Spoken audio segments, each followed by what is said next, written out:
Insiden penyerangan terhadap warga sipil oleh kelompok kriminal bersenjata kembali terjadi di distrik Ilaga, Kabupaten Puncak, Papua. Korban Glenn Sumampo merupakan karyawan PT MTT. Glenn tertembak saat tengah melintas bersama rekannya dengan mengemudikan truk di dekat Tugu Kampung Kago. Akibatnya korban terkena luka tembak pada rusuk kiri tembus ke rusuk kanan atas. Korban sempat dirawat di Puskesmas Ilaga dan dijadwalkan akan dievakuasi ke Timika hari ini. Salah satu karyawan PT MT yang saat itu melintas dengan truk, dengan karyawan lainnya. Mereka menembak dari arah samping mengenai rusuk kanan tembus ke rusuk sebelah kiri. Saat ini korban dirawat di Puskesmas Ilaga. Sebelumnya di hari yang sama, seorang prajurit anggota Kopasgat TNI AU, Praka Hermansyah, mengalami luka tembak akibat kontak tembak yang terjadi di Bandara Amingkaru Ilaga.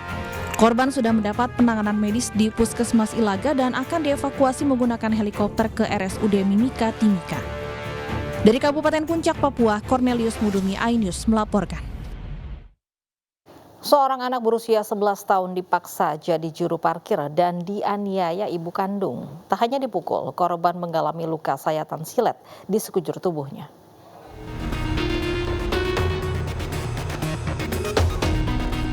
Aksi kekerasan fisik dialami korban A. Dari pengakuannya, korban setiap hari dipaksa ibu kandungnya bekerja sebagai juru parkir di sebuah minimarket di kawasan Jalan Diponegoro, Teluk Betung Selatan, Kota Bandar Lampung. Ironisnya, bocah malang ini kerap dianiaya ibu kandungnya jika tidak membawa uang Rp200.000 setiap hari saat pulang ke rumah.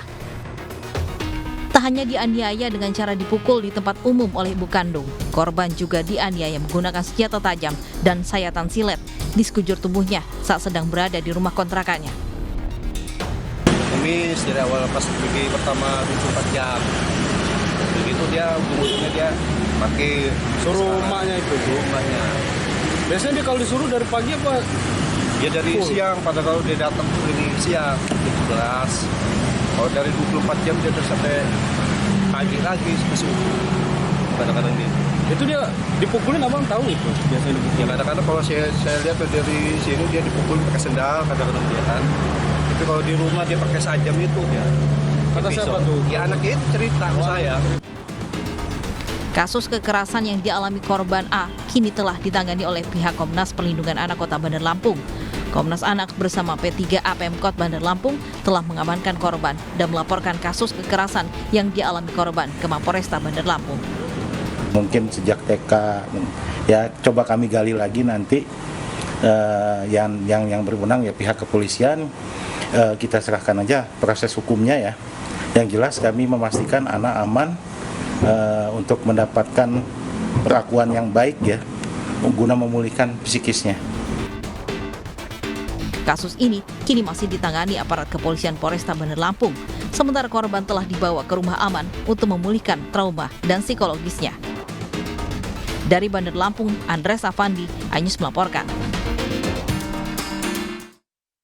Seorang pencuri motor di Takalar, Sulawesi Selatan dibebaskan dari tuntutan pidana oleh Kejaksaan Negeri setempat. Penghentian tuntutan dilakukan lantaran pelaku mencuri motor demi membiayai persalinan sang istri.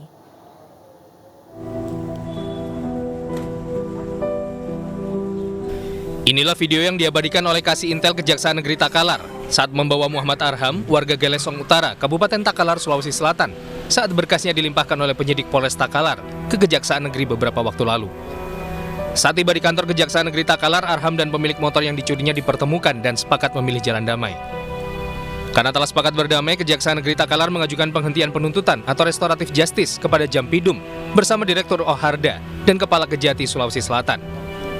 Atas persetujuan Kejati Sulawesi Selatan, restoratif justice atau keadilan restoratif dalam perkara pencurian motor yang dilakukan Muhammad Arham dapat dilaksanakan. Perkara yang Kejari tangani ada yang memenuhi syarat tersebut, yakni tindak pidana pencurian sepeda motor.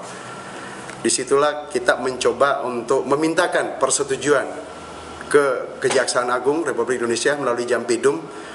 Kita ekspos agar bisa diberikan kewenangan ke daerah untuk melakukan penghentian penuntutan, karena kewenangan itu melekat pada Jaksa Agung. Arham pun menangis sambil meminta maaf kepada korban karena telah menjual motor yang dicurinya untuk biaya persalinan istri. Arham kemudian diantar ke rumahnya untuk menemui keluarganya, termasuk sang istri yang baru 2 minggu melahirkan anak keduanya. Saya tiba-tiba lewat, kebetulan saya lihat itu motor. Baru saya butuh uang rumah sakit istri untuk melahirkan. Sebelumnya, Arham mencuri motor korban pada 16 Desember tahun lalu di pinggir jalan poros Dusun Sawangkung, Desa Tamasaju, Kecamatan Galesong Utara, Kabupaten Takalar. Arham mengaku menjual motor sebesar 1,5 juta rupiah untuk biaya persalinan sang istri. Dari Kabupaten Takalar, Sulawesi Selatan, Bukma, iNews melaporkan. Diguyur hujan deras yang disertai angin kencang, 3 tiang listrik milik PLN dan belasan pohon tumbang di Boyolali, Jawa Tengah. Akibatnya aliran listrik di desa tersebut mati total. Belasan pohon dan 3 tiang listrik tumbang akibat diterjang angin kencang di desa Candigatak, Cepago, Boyolali, Jawa Tengah. Petugas gabungan dari relawan, BPBD, Damkar, Polri, dan juga warga kemarin sore hingga malam hari masih mengevakuasi pohon dan tiang listrik yang ambruk melintang di jalan sehingga menghambat aktivitas warga. Menurut keterangan warga, sejumlah pohon dan tiang listrik tumbang karena hujan deras yang disertai angin kencang. Hujan deras, kemudian setelah hujan deras itu ada angin. Angin mungkin entah puting beliung atau apa, cuma kayaknya searah angin itu, searah saja gitu. Karena lihat posisi pohon yang tumbang itu dari sana juga ada, cuma satu arah kok. Tidak ada korban jiwa dalam kejadian ini, namun aliran listrik di desa tersebut mati total. Dari Boyolali, Jawa Tengah, Tata Rahmanta, iNews melaporkan. Rangkaian kabel optik bawah tanah yang tertanam di Jalan Cideng Timur, Gambir, Jakarta Pusat Minggu malam terbakar. Asap pekat dari dalam gorong-gorong disertai percikan api dan suara ledakan sempat membuat warga dan pengguna jalan panik.